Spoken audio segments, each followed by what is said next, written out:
Hello friends, कैसे हैं आप सब। उम्मीद करता हूं कि आप बहुत अच्छे होंगे और आपकी तैयारी भी बहुत अच्छी चल रही होगी। ठीक है, आइए आज हम इस वीडियो में देखने वाले हैं सीटेट जो लास्ट ईयर एग्ज़ाम हुआ था, ऑनलाइन एग्ज़ाम हुआ था, उसका जो 29 दिसंबर 2021 को पेपर फर्स्ट हुआ था। ठीक है, उसके जो मैथ्स के क्वेश्चन आए थे वहाँ पर यहाँ पे हम लोग डिस्कस करेंगे। ठीक है, तो आइए वीडियो को शुरू करते हैं।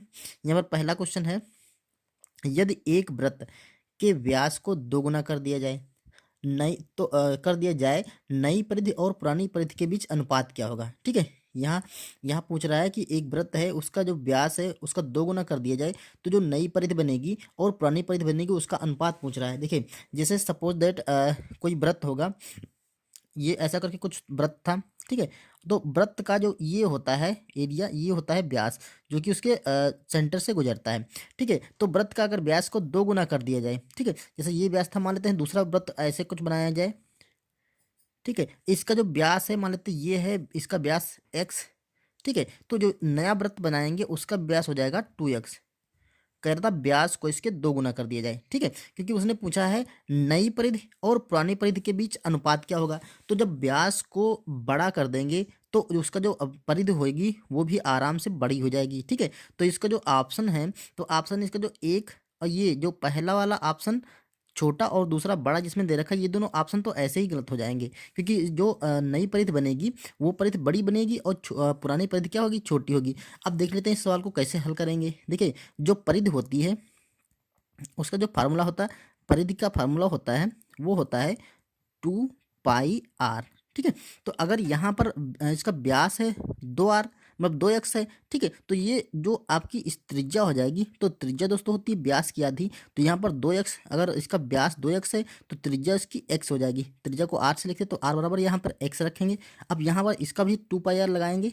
ठीक है, तो इसका व्यास है x। ठीक है, तो जो इसकी त्रिज्या हो जाएगी वो हो जाएगी x/2, मतलब व्यास की आधी हो जाएगी। तो हम यहाँ पर त्रिज्या ये रखने वाले हैं और यहाँ पर जो इस फॉर्मूले में त्रिज्या हम x रखने वाले हैं। तो आइए रखते हैं और उसके बाद हम अनुपात निकाल लेते हैं। तो यहाँ पर जब रखेंगे तो ये हो जाएगा 2 पाई आर की जगह हम रखेंगे x। ठीक है, और यहाँ पर देखिए 2 पाई और r की जगह हम रखेंगे x/2। ठीक है, अब इसका अनुपात पूछ रहा है तो इन दोनों का अनुपात देखो, नई ये होगी हमारी नई परिधि। ठीक है, ये न्यू वाली परिधि होगी, ये ओल्ड वाली परिधि होगी, पुरानी परिधि। तो इसका अनुपात पूछ रहा है। तो देखिए, अनुपात में करते क्या है, जो समान टर्म्स होते हैं उन्हें काट देते हैं। जैसे दो है, यहाँ पर भी दो मिला, इसे काट दो। एक पाई मिल रहा, पाई मिल रहा, इसे काट दो। एक्स मिल रहा, एक्स मिल रहा, इसे काट दो। तो देखो यहाँ पर बना आपका एक अनुपात, यहाँ पर बना 1/2। अब यहाँ पर एक और ये 1/2 है, तो ऐसे तो हम इसको डिसाइड नहीं कर सकते। तो देखिए ये 2 है, तो हम क्या करेंगे, दोनों पक्षों को 2 से मल्टीप्लाई कर देंगे। तो यहाँ पर भी 2 से मल्टीप्लाई करेंगे और यहाँ पर भी 2 से कर देंगे। तो ये 2 2 कैंसिल हो जाएगा, तो अनुपात जो बन जाएगा 2:1 बन जाएगा। ठीक है, तो यही इस क्वेश्चन का आंसर हो जाएगा 2:1। ऑप्शन नंबर हमारा ए सही हो जाएगा। चलिए नेक्स्ट क्वेश्चन देखते हैं। अगला क्वेश्चन है, एक स्कूल में कुल विद्यार्थियों का 4/7 भाग लड़कियां हैं। ठीक, जितने टोटल विद्यार्थी है उसका 4/7 भाग क्या है, लड़कियां हैं, और शेष भाग लड़के हैं, बाकी जो बचे हुए हैं वो लड़के हैं। यदि लड़कियां लड़कों से 211 अधिक हैं तो स्कूल में लड़कों की संख्या कितनी होगी, ये निकालना है। ठीक है, देखो हमें क्या करना है, यहाँ पर लड़कों की संख्या, स्कूल में लड़कों की संख्या पता करनी है।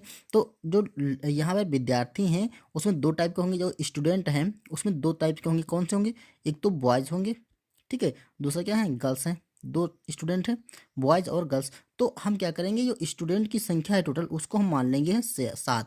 ठीक है, क्योंकि देखिए ये 4/7 दे रखा, तो टोटल संख्या हम मान लेते हैं 7। ये अनुपात में मानना है दोस्तों। ठीक है, अनुपात इसको हम x मान के भी लगा सकते हैं, लेकिन x मानेंगे तो काफ़ी लंबा हो जाएगा और टाइम टेकिंग भी हो जाएगा। तो यहाँ पर हम जो स्टूडेंट की संख्या और 7 अनुपात मानते हैं। ठीक है, तो उसने कहा है विद्यार्थियों का 4/7 भाग लड़कियां हैं, तो लड़कियों की संख्या क्या है, 4। अब इस अनुपात में 7 टोटल लड़के थे, उसमें 4 लड़कियां हैं, तो लड़कों की संख्या जो होगी वो 3 अनुपात में होगी। तो बॉयज़ की संख्या है 3 अनुपात में और गर्ल्स की संख्या है 4 अनुपात में। अब कहा है, देखिए बॉयज़ की संख्या, लड़कियों की संख्या उसने बोला था 4/7 है, तो 4 अनुपात लड़कियां मान लिया, तो जो शेष बचेंगे, ठीक है, इसने कहा शेष जो भाग हैं वो लड़के हैं, तो शेष 3 बचा।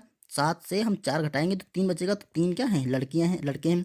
अब कह रहा है लड़कियां लड़कों से 211 अधिक है। अब यहाँ से देखिए, यहाँ से हमें संख्या एक एग्जैक्ट संख्या मिल जाएगी। तो लड़कियाँ जो हैं, ये देखिए लड़कियों की संख्या है और ये लड़कों की संख्या है। तो ये कह रहा है जो 4 है वो 3 से 211 बार अधिक है। तो हम क्या करेंगे, अगर 4 में से हम 3 घटा देंगे, ठीक है, तो ये आएगा 211। ठीक, तो यहाँ पर एक अनुपात का मान आएगा 211। ये अनुपात है क्योंकि हमने 4 और 3 को अनुपात लिया था, तो एक अनुपात का मान 211 है। अब कह रहा है लड़कों की संख्या क्या है। अब लड़कों की संख्या कितनी, किस अनुपात में, 3 अनुपात में थी, ठीक है। ठीक है, लड़कों की संख्या 3 अनुपात में थी, तो एक अनुपात का मान दे रखा है 211, तो 3 अनुपात का मान हमें निकालना होगा। तो क्या करेंगे, इसे हम 3 से मल्टीप्लाई करेंगे, ठीक है। जब 3 से इधर मल्टीप्लाई करेंगे तो यहाँ पर हो जाएगा 3 बराबर, यहाँ 3 से मल्टीप्लाई करेंगे तो 3 एकम 3 और 3 एकम 3 और 3 दूना 633। तो जो लड़कों की संख्या आ जाएगी, बॉयज़ की संख्या, वो आ जाएगी 633। ठीक, तो ऑप्शन देखिए, ऑप्शन हमारा डी सही हो रहा है, 633। अगर यहाँ पे लड़कियों की संख्या पूछता तो हम 4 से मल्टीप्लाई कर देते। अगर टोटल लड़कों की संख्या पूछता तो हम 7 से मल्टीप्लाई कर देते। ठीक है, तो यहाँ पर 7 से मल्टीप्लाई, इसको 7 से मल्टीप्लाई करते तो हमें टोटल लड़कों की संख्या पता चल जाती। ठीक है, चलिए नेक्स्ट क्वेश्चन करते हैं। यहाँ पर दोस्तों क्वेश्चन है 25,351 और 3,255 में 5 के सभी अंकित व स्थानीय मानों का योग क्या होगा। ठीक है, 5 के जितने ये संख्या दे रखी है और ये संख्या दे रखी है, इसमें जो 5 के अंकित मान है और स्थानीय मान है उनका योग निकालना है। ठीक, तो सबसे पहले हम निकालते हैं दोनों संख्या, ये है 25,351 और दूसरी संख्या है आपकी 32 और 55। तो सबसे पहले हम अंकित मान निकाल लेते हैं। देखिए जो अंकित मान है, अंकित मान आपको पता है, अंकित मान किसी भी संख्या का जो अंकित मान होता है वो सदैव सेम रहता है। जैसे यहाँ पर 5 का पूछ रहा है ना, देखो 5 का पूछ रहा है तो 5 के सभी है, तो यहाँ पर जितने भी 5 बार 5 हैं उसका जो अंकित मान होगा वो 5 ही होगा। तो इसका अंकित मान क्या है, 5। ये इस 5 का अंकित मान क्या है, 5। ठीक है, यहाँ पर देखिए 5 2 बार है, तो इस 5 का अंकित मान क्या है, 5, और इस 5 का अंकित मान क्या है, 5। अब कह रहा है इनका योग, तो इन सबको जोड़ दो। ठीक है, इन सबको जोड़ देंगे तो ये आएगा हमारा 5 5 10 5 15 5 20। तो जो इन दोनों संख्याओं में अंकित मान है उनका तो योग 20 आ गया। अब कह रहा है स्थानीय मान, तो जो स्थानीय मान होता है वो क्या होता है, हर जगह अलग अलग होता है। जैसे देखिए यहाँ पर जो 32,500 35,000 25,351 है, इसमें दो स्थानीय मान है। एक तो हमारा है 5 और दूसरा है ये वाला 5। तो इस जो 5 का है तो किस स्थान पे, देखिए इकाई दहाई सैकड़ा हज़ार, ये हज़ार के स्थान पे है, तो इसका जो स्थानीय मान हो जाएगा वो 5,000 हो जाएगा। ठीक है, जिस स्थान पे, या फिर आप ऐसे कह सकते हैं इसे स्थानीय मान निकालना में इस 5 का, तो 5 लिख लीजिए, इसके आगे जितने अंक दे रखे उतने जीरो बढ़ा दीजिए। ठीक है, तो ये स्थानीय मान हो गया। अब इस वाले 5 का हमें देखना है, तो इस जो 5 का स्थानीय मान होगा तो क्या करेंगे, देखिए ये 5 लिखेंगे। ठीक, इसके बाद कितना, एक अंक बचा है, तो इसके आगे हम एक जीरो लगा देंगे। या ऐसे कर सकते हैं, इकाई दहाई, ये 5 जो है दहाई के स्थान पर है, तो इसका मान 50 हो जाएगा। ठीक है, अब कह रहा है इन, देखो स्थानीय मानों का मतलब सबका योग निकालना, तो पहले हम स्थानीय मानों का योग निकाल लेंगे, अलग अलग दोनों मानों का योग निकाल लेंगे, फिर उनको जोड़ देंगे। ठीक, अब देखिए यहाँ पर हम स्थानीय मान निकालते हैं, तो ये देखो 5 है, तो इस 5 का जो स्थानीय मान होगा वो इकाई दहाई के स्थान पे है, तो इसका 50 हो जाएगा। या फिर आप ऐसे देख सकते हैं, ये देखिए 5 लिखिए, ये वाला 5। ठीक है, और इसके आगे जितने भी अंक हैं उतने जीरो बढ़ा दीजिए। इसके बाद 5 एक ही अंक है, तो हम क्या कर देंगे, एक जीरो बढ़ा देंगे। ठीक है, ये चीज़ स्थानीय मान अगर आपको नहीं समझ में आ रहा हो तो एक बार हम रिपीट कर रहे हैं। जैसे कि इस 5 का स्थानीय मान निकालना है, किसी भी संख्या का स्थानीय मान निकालना है, तो वो संख्या लिखिए, उसके आगे जितने भी अंक लिखे हैं उस संख्या में उतने जीरो बढ़ा दीजिए। जैसे हमें सपोज यहाँ पे इस 3 का स्थानीय मान निकालना होता तो हम क्या करते, 3 लिखते, और इसके बाद देखिए 1 2 3 अंक हैं, तो यहाँ पर हम 3 जीरो बढ़ा देते। ठीक है, तो इसकी स्थानीय मान 3,000 हो जाता। ओके, तो इस 5 का 50 हो जाएगा, और इस 5 का स्थानीय मान, क्योंकि 5 की जगह कोई अंक नहीं तो इसका 5 ही रहेगा। अब इन सबको हम जोड़ देंगे, तो ये देखिए क्या आ जाएगा, यहाँ पर जोड़ लीजिए। देखिए 5 लास्ट में है और 5 लास्ट में है ना, तो ये हो जाएगा हमारा 5। और इसका देखिए यहाँ पर दहाई के स्थान 5 है, यहाँ पे 5 है और यहाँ पर कुछ नहीं है। ठीक, तो 5 5 10 का हो जाएगा जीरो, हासिल लगा हमारा 1। तो यहाँ पर देखिए तीसरे नंबर पर अब बाकी कुछ है नहीं, तो यहाँ पर हम 1 लिखेंगे, और यहाँ पर क्या हो जाएगा 5,000, तो 5,105 हो जाएगा। ठीक, तो ये स्थानीय, ये अंकित मानों का योग है और ये स्थानीय मानों का योग निकाल लिया हमने। अब इन दोनों को हम जोड़ देंगे तो हमारा आंसर निकल आएगा। तो देखिए अगर ये 5100 दे रखा है 5, उसमें 20 जोड़ेंगे तो हमारा हो जाएगा 5125। ठीक, तो यही हमारे इन जो संख्याएं दे रखी थी, इनके जो स्थानीय मान 5 के जो स्थानीय मान निकलेंगे और अंकित मान निकलेंगे, उनका सारा सबका योग है हमारा 5125। ठीक है, तो ऑप्शन देखिए हमारा डी सही हो रहा है। चलिए नेक्स्ट क्वेश्चन करते हैं। याद रखा 1 किलोमीटर का 2/5वां भाग बराबर है। 2/5वां निकालना है। तो 1 किलोमीटर आपको पता है जो 1 किमी होता है, 1 किलोमीटर वो बराबर होता है 1000 मीटर के। ये सबको बात पता है कि 1 किलोमीटर में 1000 मीटर होते हैं। अब इसका कह रहा है इसका 2/5वां निकालना है। तो का मतलब गुणा और 2/5वां मतलब 2/5। इसे कैलकुलेट कर लेते हैं। हमारा आंसर आ जाएगा। तो 5 से मल्टीप्लाई, 5 से काटेंगे तो ये देखिए 5 दूना 10 कटेगा, 0 0। तो ये क्या आ गया 200 और गुणा 2, तो ये हो जाएगा आपका 400। ठीक है, ये मान हमारा मीटर में था, तो ये 400 क्या आ जाएगा, मीटर आ जाएगा। तो ऑप्शन देखिए 400 मीटर कौन सा दिन रहा, ऑप्शन नंबर हमारा बी सही है। आइए नेक्स्ट क्वेश्चन देखते हैं। यहाँ दे रखा एक वर्ग का परिमाप 48 सेंटीमीटर है। एक आयत का परिमाप इस वर्ग के परिमाप के बराबर है। आयत की लंबाई चौड़ाई से 4 सेंटीमीटर अधिक है। तो वर्ग व आयत के क्षेत्रफलों में अंतर निकालना है। ठीक है, देखिए सपोज दैट ये था हमारा एक वर्ग। तो इसका जो परिमाप है दोस्तों, जो वर्ग का परिमाप होता है, ये परिमाप इसका है 48। तो जो परिमाप होता है वर्ग का, वो होता है आपका 4 गुणे भुजा। ठीक है, तो 4 गुणे भुजा ये मान दे रखा है 48। तो यहाँ से हम इसकी भुजा निकाल सकते हैं। भुजा बराबर है, ये 4 है तो 4 से इसे भाग कर देंगे, तो 48/4 करेंगे। तो ये 4 से काटेंगे, 4 एकम 4, 4 दूना 8 मतलब 12। तो इसकी जो भुजा आ जाएगी वो आ जाएगी 12 सेंटीमीटर। ठीक है, तो ये तो भुजा 12 सेंटीमीटर है। अब इसका तो देखिए यहाँ पर हमें कह रहा है इसके क्षेत्रफलों का अंतर निकालना है। तो इसका जो क्षेत्रफल होगा, तो क्षेत्रफल क्या होता है, भुजा स्क्वायर होता है। ठीक है, भुजा भुजा का स्क्वायर होता है। तो यहाँ पर हम क्या करेंगे, 12 का स्क्वायर करेंगे, ये बार हो जाएगा 12 का स्क्वायर। तो ये 12 बरे में 144 होता है, तो ये 144 144 सेंटीमीटर स्क्वायर आ जाएगा। तो ये इसका क्षेत्रफल आ गया, ये आ गया। ठीक है, अब तो वर्ग का निकल गया। अब कह रहे देखिए जो परिमाप, इसका जो परिमाप है वही परिमाप आयत के परिमाप के बराबर है। तो ये देखिए आयत अगर ऐसे हम बना देंगे, ठीक है, तो इसकी एक लंबाई होगी, एक चौड़ाई होगी। तो जो ये परिमाप है वो आयत के परिमाप के बराबर है। तो आयत का परिमाप निकाल सकते हैं। यहाँ पर आयत का परिमाप जो होता है, ठीक है, वो होता है 2 गुणे लंबाई प्लस चौड़ाई, ये होता है।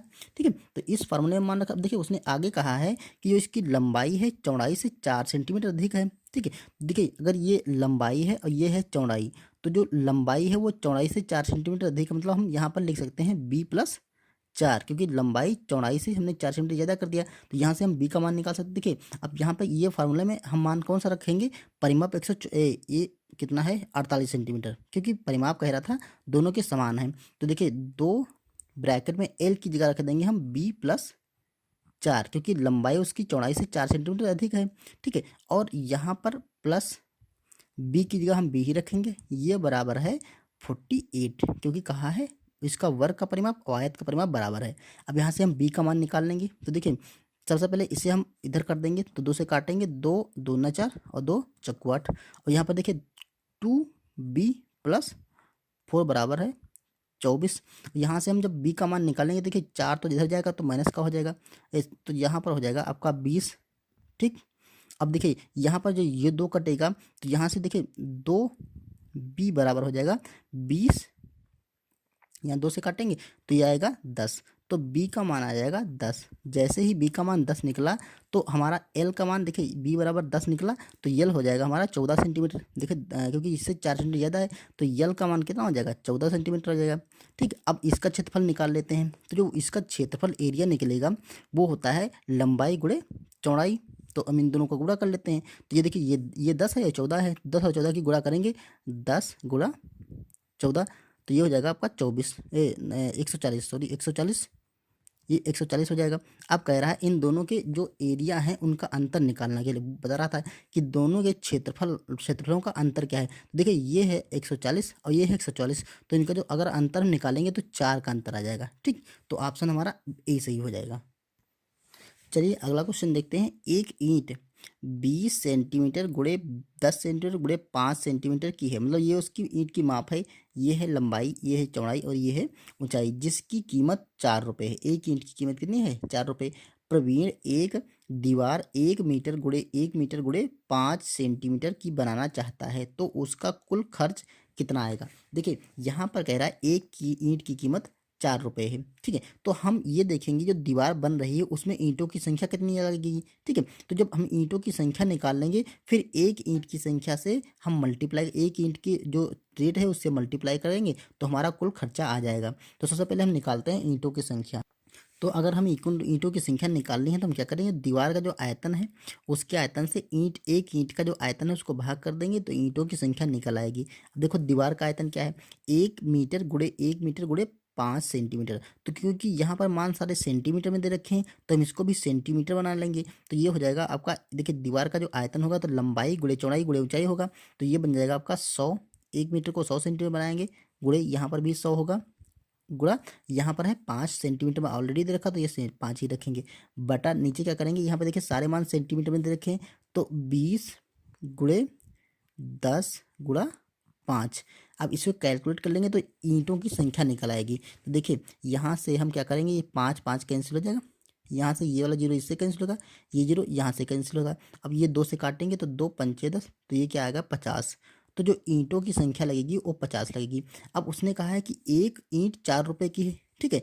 एक ईंट की जो कीमत है, एक जो ये सॉरी यहाँ पर एक ईंट की कीमत है, एक ईंट बराबर मिलती है ₹4 की, ठीक है। तो 50 ईंटों की जो संख्या है तो सीधे 50 को हम मल्टीप्लाई कर देंगे 4 से, तो 50 ईंटों की जो कीमत होगी वो आ जाएगी। तो ये हो जाएगा 5 चक्कू 20, ठीक है। मतलब ₹200 की जो वहाँ पे ईंटें लगेंगी, 50 ईंटें ₹200 की लग जाएंगी, ठीक है। तो ऑप्शन देखिए 200 हमारा ऑप्शन नंबर सी सही हो रहा है। यहाँ पर क्वेश्चन देखिए, क्या निम्नलिखित विशेषताओं वाली संख्या पहचानिए। विशेषताओं मतलब वो जो संख्या है उसमें कह रहा उसमें 3 अंक हैं, वह 2 3 7 से विभाजित है हो सकती है, 5 से नहीं। यहाँ पर देखा 5 से नहीं, मतलब इन संख्याओं से विभाजित है, ये 5 से विभाजित नहीं है। पहले और आखिरी अंक का जोड़ बीच वाले अंक के बराबर है। तो ये हमें क्या करना है, पहले तो हम इन तीनों के जो कंडीशंस है उसमें रख देते। देखिए 3 अंक की जो संख्या है, 3 अंक की तो सारी संख्याएं दे रखी हैं, तो ये तो हमारा इससे कुछ नहीं हो पाएगा, ठीक है। और दूसरा देखिए यहाँ पर कह रहा है 2 3 और 7 से विभाजित है परंतु 5 से नहीं। तो दोस्तों जो 5 से विभाजित नहीं होगी उसके लास्ट में हमारा क्या होगा, 5 या 0 नहीं होना चाहिए। तो बाकी इसी के लास्ट में 5 या 0 है, तो ये तीनों संख्या हो सकती हैं, ये संख्या नहीं हो सकती क्योंकि ये 5 से विभाजित हो जाएगी, ये कह रहा है 5 से विभाजित नहीं हो सकती। और हमें चेक कर लेना है लास्ट वाली करने से पहले और अंतिम अंक का जोड़। पहले और अंतिम जो भी संख्या है उसका पहला अंक और अंतिम अंक का जोड़। देखिए जैसे यहाँ पर 4 और 2 का जो जोड़ है वो 6 के बराबर है, यहाँ पर 1 और 2 का जोड़ 3 के बराबर है, यहाँ पर 1 और 2 का जोड़ 3 के बराबर है। ये तो सब में करने से मिले पहले और आखिरी अंक का जो जोड़ है वो बीच के अंक के बराबर है, तो ये तो सब में मिल रहा है। अब देखिए यहाँ पर हमें क्लू मिल रहा है कि वो संख्या 2 3 और 7 से विभाजित है। देखो 2 से जो संख्या विभाजित है तो वो एक सम संख्या होगी, 2 से विभाजन की होने की कंडीशन क्या है, वो सम संख्या होगी, ठीक है। तो सम संख्या होने का मतलब उसके लास्ट में 0 2 4 6 8 ये संख्या पाई जाए। देखो ये संख्या तो विषम है, तो ये तो हमारा आंसर नहीं हो सकता क्योंकि ये 2 से विभाजित नहीं होगी क्योंकि इसके लास्ट में 1 है और ये विषम संख्या है। तो अब वो या तो संख्या ये होगी या तो संख्या ये होगी। अब देखो कह रहा है 3 से विभाजित होने वाली है, तो जब 3 से जो संख्या विभाजित होती है दोस्तों तो उसके जो अंकों का योग होता है वो 3 के पहाड़े में आता है या 3 से विभाजित हो जाता है। तो इसको जोड़ेंगे 6 और 2 8 और 8 4 12, तो जो 12 है वो 3 से पूरा पूरा विभाजित हो जाता है। आइए इसको देखते हैं, 3 और 1 3 2 5 और 5 1 6, ये भी 3 से पूरा पूरा विभाजित हो जाता है। तो 3 से तो दोनों संख्या विभाजित, खाली ये नहीं हो रही तो इसको हम कैंसिल कर देंगे। अब इन दोनों में हमारा आंसर है, देखिए ये कह रहा है 7 से भी विभाजित हो जाती है, तो 7 से चेक कर लेते हैं कौन सी संख्या है। तो इसको अगर 7 से काटेंगे तो देखिए 7 कम 7 6 बचेगा ना 13, तो 7 9 63 नहीं लग रहा है, तो ये संख्या हमारा आंसर नहीं होगा। अतः हमारा आंसर ये होगा। देख लीजिए 7 से विभाजित क्योंकि 7 6 42 हो जाएगा, 42 कट जाएगा तो कितना बचेगा आपका, बचेगा आपका 42 4 46 और 7 6 42, तो 6 और 6 बार कट जाएगा, तो हमारा आंसर नंबर डी सही हो जाएगा। यहाँ पर क्वेश्चन देखिए, दो संख्याओं का गुणनफल उनके क्रमों को पलटने पर भी समान रहता है, यह गुणधर्म क्या कहलाता है। यह गुणधर्म जो होता है वो क्रम विनिमय के नियम कहलाता है, ठीक है। आपको बता दें कैसे, देखिए वो करता है दो संख्याओं को गुणनफल, मान लेते हैं कोई संख्या दो है, एक ए है और एक संख्या बी है, तो इनका जो गुणनफल है वो कह रहा है गुणनफल उनके क्रमों को पलटने पर, क्रमों को पलटने मतलब जो पहले उसे बाद में और बाद वाले को पहले में, मतलब ए बी को पहले लिखेंगे और ए को हम बाद में लिखेंगे, उनके क्रमों को पलटने पर भी समान रहता है, मतलब ये दोनों क्या होते हैं, बराबर होते हैं। तो ये इसका मतलब कहने का मतलब है ए गुणा बी बराबर है बी गुणा ए, मतलब हमने क्रम बदल दिया तो इसको बोलते हैं क्रम विनिमय गुण या क्रम विनिमय नियम। तो इसका जो आंसर है वो हमारा बी सही होगा, क्रम विनिमय नियम। ठीक है। तो दोस्तों ये थे कुछ क्वेश्चन जो कि सीटेट के 29 दिसंबर वाले एग्जाम से हमने लिए थे। ठीक है, इसके जो शेष बचे क्वेश्चन हम नेक्स्ट वीडियो में करेंगे। ठीक है, तो मिलते हैं इसके नेक्स्ट वीडियो में, तब तक के लिए थैंक यू।